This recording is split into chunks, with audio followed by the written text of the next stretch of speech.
बड़ी खबर ये है कि जेएलकेएम को जो है पश्चिम बंगाल में जो 2 सीटों पे चुनाव लड़ रहे हैं वहाँ के जो है सिंबल का अलॉटमेंट कर दिया गया है। अब देखना बेहद ज़रूरी है कि किस तरह से झारखंड में जो जयराम महतो का क्रेज था, जो कैंची का क्रेज था, वो क्या बंगाल में भी 2 सीटों पे दिखेगी या नहीं दिखेगी। के साथ हैं कुर्मी समाज या फिर बीजेपी के साथ या टीएमसी के साथ? कुर्मी समाज बिल्कुल जेएलकेएम के साथ। चुनाव आयोग ने जो सिंबल है उसको आवंटित कर दिया गया है। ये बहुत संशय का विषय था कि जेएलकेएम को जिस तरह से झारखंड में कैंची छाप मिला था, तो क्या लगता है कि बंगाल में भी वही छाप मिला या क्या छाप मिला? निर्वाचन आयोग ने जो है सिंबल का अलॉटमेंट कर दिया है और जो जेएलकेएम ने 2 प्रत्याशियों को उतारा है मैदान पे, वो बाघमुंडी और जयपुर में, जिनमें देखा जा रहा है कि अब बीजेपी टीएमसी के बीच जो है अब जेएलकेएम का सिंबल भी अब एक परचम लहराने की तैयारी कर रही है। हम समझेंगे दादा से कि क्या सिंबल मिला है, क्या नहीं मिला है। वशिष्ठ दा, सबसे पहले जोहार। जोहार पलटू भाई, आपके चैनल सामाजिक खबर को भी खतियानी जोहार। चला, लगातार जो है चुनावी माहौल को आप भी जो है बंगाल में देख रहे हैं। आज जो है निर्वाचन आयोग ने जो है सिंबल को भी अलॉटमेंट कर दिया। सबसे बड़ी खबर है कि जेएलकेएम को क्या सिंबल मिला है? जेएलकेएम को अपना जो कैंची छाप है वही मिला है झारखंड में। लेकिन बहुत लोग ये डाउट कर रहे थे कि झारखंड में मिला है, अब बंगाल में मिलेगा कि नहीं मिलेगा। नहीं, ये झारखंड में परचम लहरा चुकी है कैंची, और कैंची का सिंबल है कि सबका जेब को काटना। जो अगर कोई भी भ्रष्टाचार कर रहा है, अगर मतलब अनफेयर मीन्स से कुछ भी हो रहा है, तो उसको ख़त्म करने का काम कैंची ही करता है। तो इस बार जो है बंगाल में किसका जेब को काटने जा रहे हैं जेएलकेएम? दोनों का, टीएमसी और बीजेपी दोनों का। किसी एक से ना दुश्मनी होगा, दिक्कतें होगा, जो उसके नैतिक समर्थन, नैतिक विचारों से आप लोग समर्थन नहीं करते होंगे, उसका ना जेब काटने का तैयारी कर रहे हैं? दोनों का, क्योंकि देखिए बीजेपी भी अगर बोला जाए तो वो सेंट्रल पार्टी है। वो बंगाल की या जंगल महल की राजनीति को नहीं समझ पाए। यहाँ की माई माटी मानुस या जल जंगल जमीन की रक्षा कैसे होगी, उसको बीजेपी नहीं समझ पाएगी। यहाँ के समाज के लोग किस तरह से जी रहे हैं, यहाँ के कुर्मी समाज जिनको हमेशा हाशिए पर रखा गया है, तो उनको उनके साथ कैसी नाइंसाफ़ी हो रही है, बीजेपी को समझ में नहीं आ रही है। टीएमसी को भी नहीं समझ में आ रही है, क्योंकि ये तीन बार उनका सरकार रहा ममता बनर्जी का। कहाँ अभी तक बस केंद्र सरकार, राज्य सरकार यही सब में मतलब लटका के रखा है, तो उसको क्या बोलिएगा। अच्छा, मतलब आप क्या देख पाए? अभी आप बंगाल में हैं, जिस तरह से जो है बंगाल की सरगर्मी को देख रहे हैं, चुनाव भी होनी है, बाघमुंडी और जयपुर में जो है जेएलकेएम ने कैंडिडेट उतारा है। आप कुर्मी समाज का हमेशा जो है समाज के प्रति अग्रसर रहते हैं और इस बार भी समाज के नाम से ही वोट लिया जाएगा, बहुत सारे ऐसे नेतृत्व करता है। तो जेएलकेएम के साथ हैं कुर्मी समाज या फिर बीजेपी के साथ या टीएमसी के साथ? कुर्मी समाज बिल्कुल जेएलकेएम के साथ है, क्योंकि जिस तरह से फॉरेस्ट मोर जयपुर में सबसे पहले सभा हुई थी बंगाल में, तो उस समय जिस तरह से भीड़ देखी गई थी, उसके बाद तुलिन में हुआ, अभी जिस तरह से हो रही है, तो इस सब से अंदाज़ा लग सकता है कि जेएलकेएम का लहर है। और जयराम दा के आने के बाद जंगल महल में जिस तरह से लोगों में एक उत्साह देखने को मिली है, उससे नो डाउट जेएलकेएम को विजय मिलेगी। तो क्या क्या उम्मीदों के साथ आप लोग जा रहे हैं? क्योंकि 2 सीटों पे जेएलकेएम ने प्रत्याशी उतारा है, तो जंगल महल को पूरा तो इफेक्ट नहीं ना कर पाएगा? नहीं, बिल्कुल। देखिए, जो सबसे ज़्यादा मतलब संवेदनशील सीट है जंगल महल, जहाँ पर लोगों को लगेगा कि मतलब उस तरह का मुद्दा है, मतलब मुद्दा तो पूरे जंगल महल में पूरे 11 सीटों का बात चल रही थी, लेकिन उस तरह का लोगों में मतलब हो सकता है कि उस तरह कैंडिडेट नहीं मिले, और अगर कैंडिडेट भी मिले होंगे लेकिन उस तरह का मतलब कार्यकर्ताओं की कमी होगी, या मतलब सभी को समय नहीं दे पा रहे होंगे, या कार्यकर्ताओं में एक मैच्योरिटी जो होता है, जैसे सजल कुमार महतो, वो पुरुलिया से उनको दिया गया था, लेकिन वो बाद में फिर खुद बोले कि नहीं, मैं उतना मैच्योर नहीं हूँ, तो इसीलिए हो सकता है मुझे ध्यान नहीं दिया गया पार्टी की तरफ से। तो इस तरह का बातें मतलब सुनने को मिली। अभी मानबाजार सीट से भी उस तरह का बात चल रही थी कि विप्लव महतो के साथ कुछ तरह, तो इस मतलब कि टिकट नहीं देने के बाद भी अगर इस तरह का कुछ हो रहा है, तो फिर टिकट देने के बाद क्या होता, तो इस तरह का बहुत सारा बात सुनने को मिल रहा है। इसीलिए इससे तो झारखंड में जिस तरह से 51 सीटों से मतलब लड़ा गया था और लगभग मतलब सम्मानजनक प्रदर्शन रहा, तो वो उसको देखते हुए आप मतलब समझ सकते हैं, उम्मीद कर सकते हैं कि बंगाल में भी उसी तरह का, लेकिन यहाँ थोड़ा कैंडिडेट की कमी हुई। अगर यहाँ भी थोड़ा सा कम से कम 11 सीटों में रहती, तो शायद संगठन जंगल महल में मजबूत होती। अच्छा, जयपुर विधानसभा में कुर्मी का शीर्ष नेतृत्व करने वाले अजीत प्रसाद महतो के बेटे विश्वजीत महतो को टिकट दिया गया है बीजेपी की तरफ से, तो उनके प्रति क्या सोच है आप लोगों की?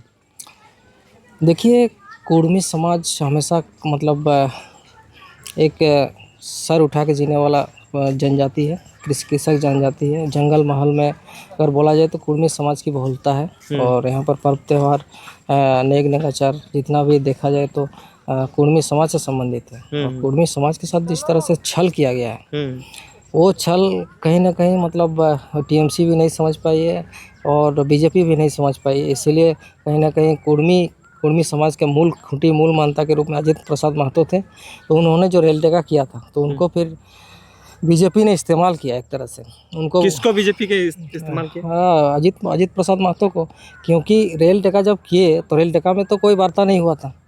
बिना किसी वार्ता के आप कैसे आप उसको रेल टेका को मतलब वहाँ पर स्थगित कर देते हैं। सभी लोग जयराम महतो के आने का उत्साह से सभी लोग गए थे, भारी संख्या में गए थे और वहाँ पर अचानक फिर उसको स्थगित किया जाता है। तो ये सब समझ में आ रहा है कि किस तरह की राजनीति मतलब हमारे समाज के साथ खेला जा रहा है।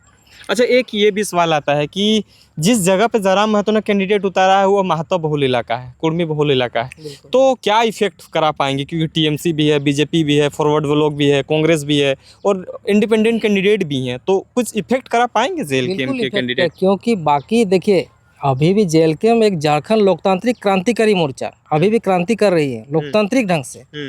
तो मतलब ऐसे क्रांति तो पहले से कर रही थी चुनाव लड़ने से पहले से, लेकिन अब उनको एक सिंबल मिल चुका, वो इलेक्शन भी लड़ रहे, क्योंकि आंदोलन आपका जब तक आप विधानसभा में नहीं गरजेंगे तब तक आपका काम नहीं होगा। यही सिस्टम चल रहा है, इसीलिए सिस्टम को सुधारने से पहले आपको सिस्टम में आना होगा। तो सिस्टम में मतलब अगर सिस्टम को कोई सुधार सकता है तो जेएलकेएम ही सुधार सकता है। अभी भी आंदोलन कर रहे हैं, तो इसीलिए मतलब बंगाल में भी अगर जंगल महल में अगर कोई मतलब सिस्टम में सुधार चाहता है तो उसको जेएलकेएम को मतलब वोट देना ही होगा। क्या इफेक्ट करा पाएंगे? कुछ इफेक्ट कराने का बिल्कुल। जंगल महल से अगर यहाँ से प्रतिनिधि चुने जाएंगे तो यहाँ पर जिस तरह से जयराम महतो झारखंड विधानसभा में गरजते हैं, उसी तरह से कलकत्ता विधानसभा में भी मतलब बंगाल के विधानसभा में भी उसी तरह से गरजेंगे। तो लेकिन बंगाल में तो हमेशा ममता दीदी का खेला होता है, 15 सालों से उसका राज चल रहा है। अब कहते हैं कि वो जंगल महल इलाकों में, क्योंकि वो जिस विधानसभा सीटों पे जयराम महतो ने कैंडिडेट उतारा है उस लोकसभा क्षेत्र का तो प्रतिनिधित्व करने वाले बीजेपी के कैंडिडेट हैं, तो फिर कैसे कह रहे हैं कि यहाँ पे बीजेपी? सेंट्रल की राजनीति और स्टेट की राजनीति अलग अलग होती है। सेंट्रल में तो हमेशा बीजेपी कहीं ना कहीं हावी रहती है। यहाँ भी झारखंड में देख सकते हैं जयराम महतो आंदोलन किए, हमारा पूरा आंदोलन जेएलकेएम का चल रहा था, लेकिन फिर भी बीजेपी को फायदा होता है। लेकिन वहीं पर स्टेट में अगर बोला जाए तो बीजेपी को फायदा नहीं, बीजेपी को औंधे मुँह मतलब गिरना पड़ता है। तो उसी तरह से कहीं ना कहीं बंगाल में भी देखने को मिलेगी, लेकिन थोड़ा सा कैंडिडेट की कमी रही, जिसके चलते नहीं तो अगर 11 सीटों में उतर देता तो पूरा जंगल महल में बीजेपी साफ हो जाता। लेकिन एक चीज़ ये भी आता है कि स्टेट की राजनीति की बात करते हैं, सेंट्रल की बातों को करते हैं, लेकिन स्टेट तो झारखंड में चुनाव लड़े थे ना, तो सेंट्रल की बात नहीं ये करते हैं, अदर स्टेट की बात करते हैं, तो वहाँ क्या किए? वहाँ भी कोई कुछ नहीं, बीजेपी कुछ नहीं किया है, बस मतलब लोग जेएलकेएम क्या किया?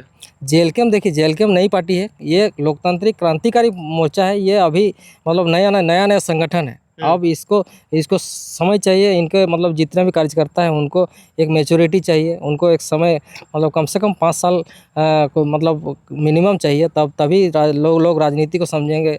लोगों के पास कुछ मतलब फंडिंग वगैरह कहीं से आप मतलब एक तो आप खुद से या तो मतलब किसी तरह समाज सेवा मतलब एक अगर बूथ में भी अगर आप मतलब मैनेज नहीं कर पाएगा तो फिर कैंडिडेट देके भी तो दिक्कत है ना। तो उस तरह का कैंडिडेट अगर मतलब सटीक कैंडिडेट लोगों में भरोसा हो कि नहीं हम लोग जीत सकते हैं, हम जीत सकते हैं, तो उस तरह का भरोसेमंद कैंडिडेट मतलब कार्यकर्ता मतलब अगर मिले तो ही मतलब आप कुछ उम्मीद कर सकते हैं। तो अच्छा, एक चीज़ आता है, कुर्मी समाज का नेतृत्व करने वाले हर एक नेतागण ये कह रहे हैं कि हमें जो है प्रतिनिधित्व करने के लिए बीजेपी हमें एक मौका दी है, हमें कुर्मी समाज के जिन लोगों को टिकट दिया गया उनको समर्थन करना चाहिए।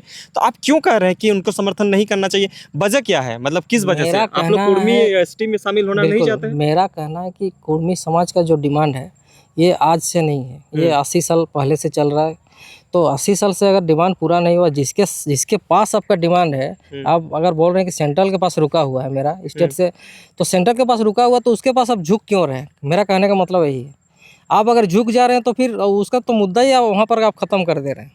उसके लिए मुद्दा क्या बचेगा? उसको तो आपका एक तरह का टेंशन आप उसका दूर कर दे रहे हैं बीजेपी का, कि बंगाल में आप मतलब आपको साथ में ले लिया, मतलब एक तरह से कुर्मी वोट बैंक आपका मतलब अजीत प्रसाद महतो के नाम से मूल खुटी मूल मानता के रूप से नाम से पूरा कुर्मी वोट बैंक उसको अपना मतलब अपने एक तरह से इस्तेमाल हो गया हमारी जनजाति, हमारा समाज। तो इस तरह से अगर इस्तेमाल ही होते रहेंगे तो फिर 80 साल का आंदोलन इसी तरह से सिर्फ आंदोलन ही करते रहेंगे। अगर हमारा स्ट्रेंथ नहीं रहा, हमारा स्मार्टनेस नहीं रहा, हमारा अगर गट्स नहीं रहा, तो फिर मतलब कहीं स्टैंड नहीं कर पाएंगे। अच्छा, मतलब ये कुर्मी समाज को हक अधिकार कौन दिला सकता है? अगर बंगाल में भी ये आंदोलन बहुत चरम सीमा पे देखी जाती है कुर्मी और एसटी का, अब झारखंड में भी देखी जाती है, उड़ीसा में देखी जाती है, तो किसी ना किसी को तो समर्थन करना पड़ेगा ना, जो उस चीज़ों को उस ओहदे। देखिए, आप अभी सोशल मीडिया का ज़माना है, अब कौन क्या बोल रहा है, कौन क्या कर रहा है, उनके मतलब कथनी और करनी में क्या अंतर है, ये सब देख के आदमी समझ सकता है कि मतलब सिर्फ क्योंकि देखिए, हम लोग कुर्मी का इतिहास बीजेपी कभी समझ ही नहीं सकता है, क्योंकि वो लोग बीजेपी में कोई कुर्मी नेता उस तरह का ज़मीनी नेता नहीं है, और अगर है भी तो वो लोग कहीं ना कहीं गुलाम हो गए बाहरी पार्टियों का। तो जो गुलाम हो गए फिर वो आवाज़ नहीं उठाएंगे। अभी जैसे अजीत प्रसाद महतो बीजेपी में अपना बेटे को टिकट दिलवा दिए हैं, अब कभी फिर बीजेपी के अगेंस्ट में कुछ नहीं बोलेंगे। अब कभी अगर नहीं भी दे कुछ, सेंट्रल कुछ भी नहीं करे, तो एक तरह से आप गुलाम हो गए। तो गुलामी के जंजीर में हमेशा रहेंगे, आज़ादी से पहले भी रहे, आज़ादी के बाद भी अभी रहेंगे, और कब हमें इंसाफ मिलेगा? और जबकि सबसे बड़ा आंदोलन कुर्मी समाज ने किया। अभी हम लोग 5 शहीद के पास हम लोग वहाँ से होते आए हैं, हम लोग देख के आए कि किस तरह से 5 शहीद अपना जान की कुर्बानी दिए। इससे पहले जितने भी चुहार विद्रोह से लेके आप जितने भी मतलब आंदोलन आपका चुहार विद्रोह का महानायक आपका रघुनाथ महतो, उसके बाद बुली महतो, उसके चुनाराम महतो, गोविंद महतो, और इधर आपका जितना 5 शहीद में सहदेव महतो, आपका गणेश महतो, गोकुल महतो, हाँ मोहन महतो, शीतल महतो, अब कितना लीजिएगा। लेकिन ये सब को दरकिनार करते हुए हमारे साथ किस तरह से खिलवाड़ किया गया। लेकिन मतलब देखने वाले देख रहे हैं कि कौन इसका आवाज़ उठा रहा है। सड़क से लेकर सदन तक हमारा समाज के लिए कौन आगे आ रहा है? एकमात्र केवल और केवल जयराम महतो है, जो कि मतलब चुनाव से पहले भी जब वो मतलब चुनाव नहीं लड़ रहे तो उस समय भी हमारे समाज के लिए आवाज़ उठा रहे थे। सुनील महतो का बार वो लेते हैं कि किस तरह से वो शहीद हुए थे। शहीद निर्मल महतो का अब फॉलोअप के कॉन्क्लेव में भी उन्होंने मुद्दा उठाया। तो ये सब देख के मतलब लोगों को लगना चाहिए, मतलब समझना चाहिए कि कौन हमारे लिए आवाज़ उठा रहा है।